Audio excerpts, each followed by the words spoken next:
Halo semuanya, di video kali ini saya akan membahas dua materi, yang dimana materi pertama dengan judul sampel penelitian, yang dimana dengan latar belakang populasi dan sampel adalah dua konsep yang mendasar yang menjadi inti dalam penarikan kesimpulan yang valid dan dapat digeneralisasi atau memberikan pemahaman yang mendalam. Populasi mencakup keseluruhan objek atau subjek yang menjadi sasaran penelitian, sementara dengan sampel adalah bagian dari populasi yang dipilih untuk mewakili karakteristik populasi secara keseluruhan. Selanjutnya di sini ada 4 ciri-ciri sampel. Yang pertama, sampel yang baik memungkinkan peneliti untuk mengambil keputusan yang berhubungan dengan besaran sampel atau memperoleh jawaban yang dikehendaki. Yang kedua, sampel yang baik mengidentifikasi probabilitas dari setiap unit analisis untuk menjadi sampel. Yang ketiga, sampel yang baik memungkinkan peneliti menghitung akurasi dan pengaruh, misalnya kesalahan dalam pemilihan sampel daripada harus melakukan sensus. Dan yang terakhir atau keempat, ada sampel yang baik memungkinkan peneliti menghitung derajat kepercayaan yang diterapkan dalam estimasi populasi yang disusun dari sampel statistika. Selanjutnya, keuntungan sampling. Yang pertama, memudahkan peneliti karena jumlah sampel yang lebih sedikit dibandingkan dengan menggunakan populasi. Kedua, penelitian lebih efisien atau dalam arti penghematan uang, waktu, dan tenaga. Yang ketiga, penelitian lebih efektif jika penelitian bersifat destruktif atau merusak, yang dimana menggunakan spesimen akan hemat dan bisa dijangkau. Dan yang keempat, lebih teliti dan cermat dalam pengumpulan data. Artinya jika subjeknya banyak dikhawatirkan adanya bahaya biar dari orang yang mengumpulkan data. Lalu ada 5 langkah-langkah dalam proses pengambilan sampel. Yang pertama, menentukan populasi target. Langkah awal dalam pengambilan sampel adalah menetapkan populasi target, yaitu kelompok, individu, atau objek yang menjadi fokus penelitian. Yang kedua, membuat kerangka sampling. Kerangka sampling adalah daftar atau representasi lengkap anggota populasi yang digunakan sebagai dasar pemilihan sampel. Yang ketiga, menentukan ukuran sampel. Ukuran sampel harus dipilih berdasarkan populasi dan tujuan, menggunakan rumus dan batas toleransi kesalahan tertentu. Dan yang keempat, menentukan teknik dan rencana pengambilan sampel. Menentukan teknik sampling penting untuk validitas penelitian, apakah menggunakan probability atau non-probability sampling. Dan yang kelima, ada melakukan pengambilan sampel. Langkah terakhir adalah pelaksanaan pengambilan sampel sesuai dengan teknik dan rencana yang telah dibuat. Kriteria rancangan sampel yang dapat diandalkan. Yang pertama, unbiased atau tidak bias. Artinya nilai pada sampel atau X sama dengan nilai pada populasi. Jika dirumuskan dapat teman-teman lihat sekalian pada pemaparan, bias selalu ada. Pengaruh bias diabaikan jika selisih nilai bias kurang dari 10%. Yang kedua, variance minimum. Suatu cara penarikan sampel dengan cara tertentu yang dilakukan secara berkali-kali menghasilkan varians paling kecil, itulah sampel yang baik. Yang ketiga, konsistensi. Artinya, jika besar sampel diperbesar terus hingga mendekati besarnya populasi, maka nilai sampel atau X akan mendekati nilai populasi. Dan yang keempat, ada sufficiency atau kecukupan. Indikator secara definitif tentang kecukupan ini tidak ada. Pendekatan yang dipakai adalah jika kaidah penentuan besar sampel sudah terpenuhi sudah dianggap sufficiency. Selanjutnya, non-probability. Terdapat beberapa teknik pengambilan sampel yang dapat digunakan untuk memilih sampel dari populasi. Yang pertama, ada systematic sampling. Sampling sistematis adalah teknik pengambilan sampel menurut urutan dari anggota populasi yang telah diberi nomor urut. Yang kedua, quota sampling. Quota sampling adalah teknik pengambilan sampel yang melibatkan pemilihan sampel berdasarkan proporsi tertentu dari karakteristik populasi yang telah ditetapkan sebelumnya oleh peneliti. Yang ketiga, ada accidental sampling. Accidental sampling adalah teknik pengambilan sampel di mana subjek dipilih berdasarkan kemudahan akses atau ketersediaan. Dan yang keempat, ada purposive sampling.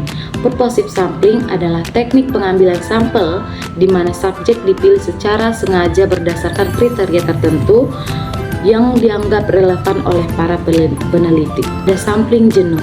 Sampling jenuh adalah teknik penetapan sampel apabila seluruh anggota populasi dijadikan sebagai sampel. Selanjutnya ada konvensi sampling. Konvensi sampling melibatkan pemilihan peserta berdasarkan ketersediaan mereka dengan mudah. Dan yang terakhir ada snowball sampling. Snowball sampling adalah teknik pengambilan sampel yang digunakan untuk menjangkau populasi yang sulit diakses atau tersembunyi. Selanjutnya kelebihan sampel non-probability.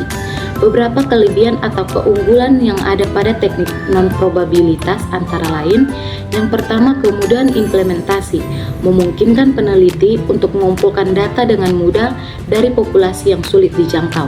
Yang kedua, efisiensi waktu dan praktis. Pengambilan sampel non-probabilitas praktis apabila memperoleh daftar populasi lengkap sulit atau tidak mungkin. Yang ketiga ada fleksibilitas, memberikan fleksibilitas yang lebih besar kepada peneliti untuk memilih sampel berdasarkan pertimbangan tertentu. Yang terakhir ada hemat biaya. Metode pengambilan sampel non-probabilitas seringkali lebih cepat dan lebih hemat biaya daripada pengambilan sampel probabilitas. Nah, selanjutnya kita akan membahas beberapa soal yang berkaitan dengan materi tersebut. Soal yang pertama, dalam penelitian gizi, peneliti memilih responden yang mudah ditemui di posyandu tanpa memperhatikan keterwakilan populasi. Teknik ini disebut dengan A. Simple random sampling, B. Purposive sampling, C. Accidental sampling, D. Stratified sampling, E. Cluster sampling. Jawaban daripada pertanyaan tersebut adalah C, yaitu accidental sampling, yang dimana accidental sampling adalah bagian dari non-probability sampling, di mana peneliti memilih sampel berdasarkan siapa saja yang kebetulan ditemui, bukan secara acak, sehingga keterwakilan tidak terjamin. Soal yang nomor 2.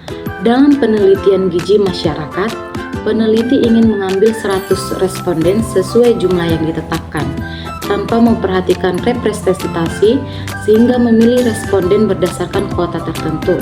Teknik ini adalah A. Quota sampling, B. Purposive sampling, C. Simple random sampling, D. Snowball sampling, dan E. Cluster sampling. Jawabannya adalah A, yaitu kuota sampling, yang dimana kuota sampling adalah non-probability sampling, di mana jumlah sampel ditentukan terlebih dahulu atau kuota. Lalu peneliti memilih responden hingga kuota terpenuhi tanpa memperhatikan keterwakilan populasi secara acak. Dan yang selanjutnya, soal yang ketiga atau terakhir, seorang peneliti ingin meneliti perilaku merokok pada mahasiswa. Ia meminta setiap responden untuk merekomendasikan teman lain yang juga perokok agar dijadikan sampel. Teknik yang digunakan pada soal tersebut adalah A. Cluster sampling, B. Systematic sampling, C. Snowball sampling, D. Purposive sampling, dan E. ada quota sampling. Jawabannya adalah C, yaitu snowball sampling, karena snowball sampling digunakan jika populasi sulit dijangkau. Responden pertama akan menunjuk responden berikutnya seperti bola salju yang semakin membesar.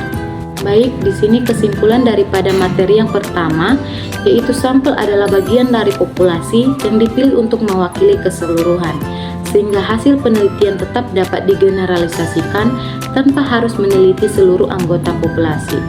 Ciri sampel yang baik antara lain representatif, dapat menghitung tingkat akurasi dan kesalahan sampling, serta memungkinkan estimasi yang valid dengan tingkat kepercayaan tertentu. Kita masuk pada materi kedua, yaitu sampel penelitian lanjutan. Secara sederhana, probability sampling adalah metode pengambilan sampel di mana keseluruhan anggota populasi memiliki kemungkinan yang sama untuk terpilih. Metode ini memungkinkan peneliti untuk membuat inferensi statistik yang valid tentang populasi berdasarkan sampel yang diambil. Ada 4 teknik pengambilan sampel untuk metode tersebut. Yang pertama, simple random sampling, yaitu metode acak sederhana diterapkan pada populasi yang sangat homogen. Itu sebabnya dimanapun dan siapapun yang terpilih tidak akan mempengaruhi hasil yang didapatkan. Yang kedua, systematic sampling. Asumsi yang digunakan sama dengan metode yang sebelumnya, yaitu bahwa terdapat distribusi yang homogeni di dalam sebuah populasi. Yang ketiga, ada stratified random sampling.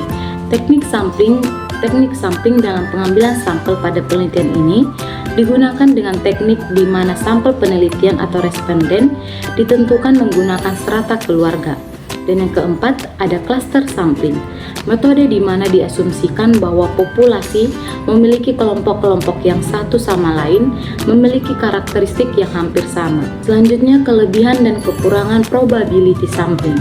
Keempat macam teknik pengambilan sampel probability itu memiliki kekurangan dan kelebihannya, antara lain yang pertama simple random sampling, yang dimana memiliki kelebihan memiliki teoritis matematika yang sederhana dan sangat mudah dimengerti.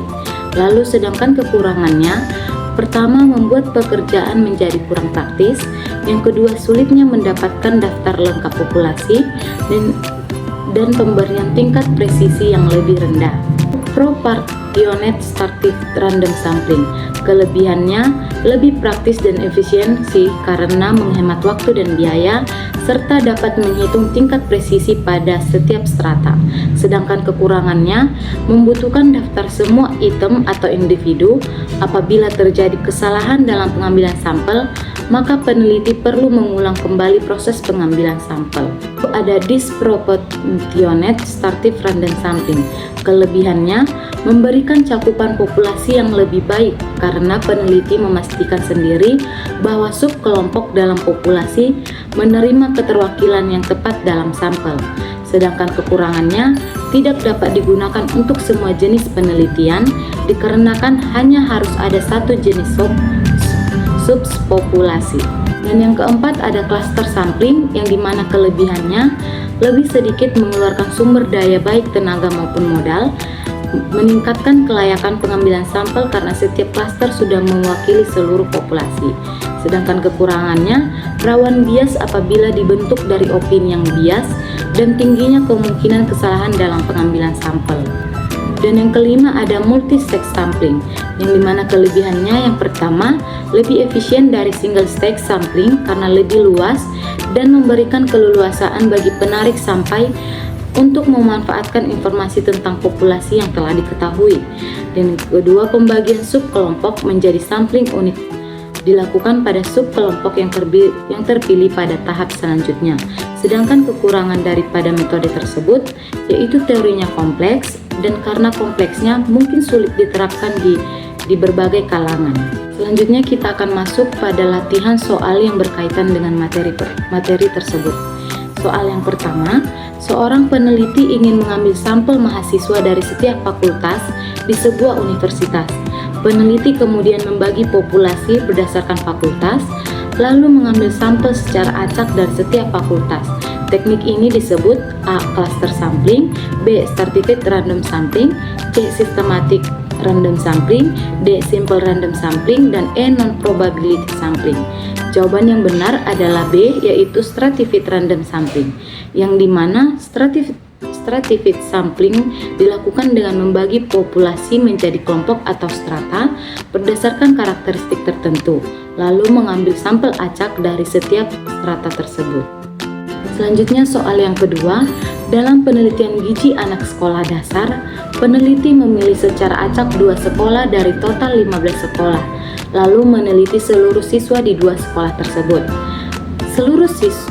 Metode yang digunakan adalah A. Cluster sampling, B. Simple random sampling, C. Stratified random sampling, D. Systematic sampling, dan E. Quota sampling. Jawabannya adalah A, yaitu cluster sampling, yang dimana karena yang dipilih adalah kelompok atau sekolah, bukan individu atau secara langsung. Lalu soal yang ketiga atau soal yang terakhir, seorang dosen ingin meneliti tingkat stres mahasiswa. Ia menyusun daftar mahasiswa dari 1 sampai 1000, kemudian memilih setiap mahasiswa ke-10 dari daftar tersebut. Metode apakah yang digunakan? Yang A. Stratified random sampling, B. Systematic sampling, C. Cluster sampling, D. Quota sampling, dan E. Simple random sampling. Jawabannya adalah B, yaitu systematic sampling. Karena sampel dipilih berdasarkan interval tertentu, yaitu setiap ke-10. Kesimpulan pada materi kedua tersebut, Probability sampling merupakan metode pengambilan sampel yang memberikan kesempatan yang sama bagi setiap anggota populasi untuk terpilih sehingga hasil penelitian dapat digeneralisasikan ke populasi secara lebih akurat. Pemilihan metode yang tepat sangat bergantung pada homogenitas atau heterogenitas pada populasi, serta faktor pendukung seperti waktu, dana, dan tenaga, serta ketersediaan data. Sekian penyampaian kedua materi yang dapat saya berikan. Semoga bermanfaat bagi kita semuanya. Terima kasih.